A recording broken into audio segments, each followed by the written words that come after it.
Welcome back to Daytime Ottawa. Well, when he's not a real estate tycoon here in the city of Ottawa, he is hosting Ottawa 67's hockey right here on Rogers TV. And so happy because tonight kicks off the season. It's a back-to-back versus the Kingston Frontenacs. Kurt, great to see you. You must be so excited to have hockey back. I sure am, Derek. I'm just as excited to have you back. Congratulations, my friend. Oh, thank you so much. Really appreciate it. And yeah, I mean, we haven't seen this team since the 2019-2020 season, and this is a whole new team. I mean, this was a powerhouse, a Memorial Cup contender, and unfortunately for that team, the pandemic hit the OHL hard, but an exciting season ahead and a bunch of new faces, Kurt.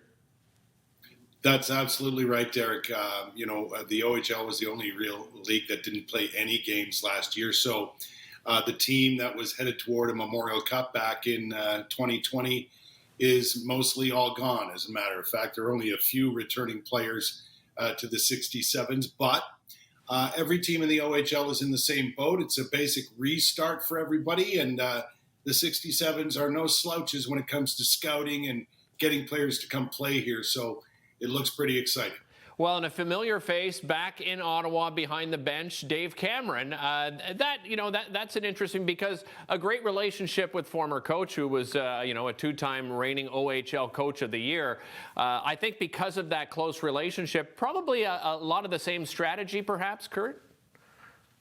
I think you'll see a similar strategy, although Dave Cameron is a totally different person than Andre Tourigny. There's no question about that. But James Boyd remains at the helm as far as GM duties go.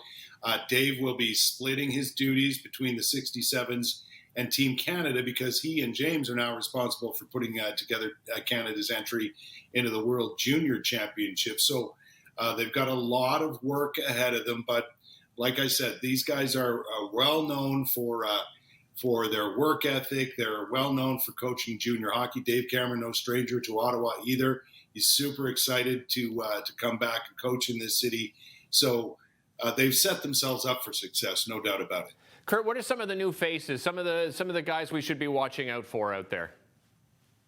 Well, I had to go down the list to see how many were new and how many were returning. And we've got guys like Adam Vargas coming back, Dylan Robinson, who played a few games for the 67's, Tommy Johnston, who was a favorite amongst 67's fans. And that was the team of 2019-2020.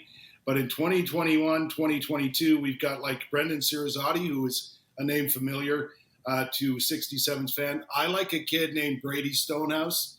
He's a bit of a power forward. He's the guy that you want to have on your team and not play against them. And we've got Vincenz Rohr, who is from Austria. And remember Marco Rossi, who is now with the Minnesota Wild. He was a standout, a superstar in the OHL in his time with the 67's. Well, they're from the same town. As a matter of fact, they're neighbors. And that was one of the reasons why they connected with Vincenz Rohr and bring him to Ottawa is because of his relationship with Marco Rossi. So some great names on the horizon for the 67's. They've got Will Cranley in goal. He's coming back. He's a familiar face. He's been drafted by the St. Louis Blues and been to camp and done some work with them. So they should be solid in goal. A lot of defensemen are coming back this year. Anthony Costantini, Ranveer Gilshane, who is an Ottawa native. He'll be back. Jack Mateer from Sault Ste. Marie and Alec Belanger. Alec's a steady force with the 67's, no question about that. He's unfortunately got a broken hand and will be out for a while. But on defense, Teddy Sawyer's there too, returning player. So on defense, they're a little more experienced. But, these guys are looking for an opportunity to make their statement in junior hockey, and some of them are looking forward to a career in professional hockey. So they'll be good to go. I think they'll be a very competitive team, but it may take 20 or 25 games to figure out who's who in the OHL. Yeah, for sure. Since everybody's basically starting over, right? Yeah, and Dave Cameron said the same thing, right? They're going to have to, sort of figure things out as they go along. Kurt, really looking forward to seeing you. You guys will be doing the game on Sunday at 2 p.m. and tonight on Rogers TV at 7 p.m. we'll be taking the Kingston feed. So enjoy some great 67's hockey here on Rogers TV. That's it for me. We'll see you on the next Daytime Ottawa.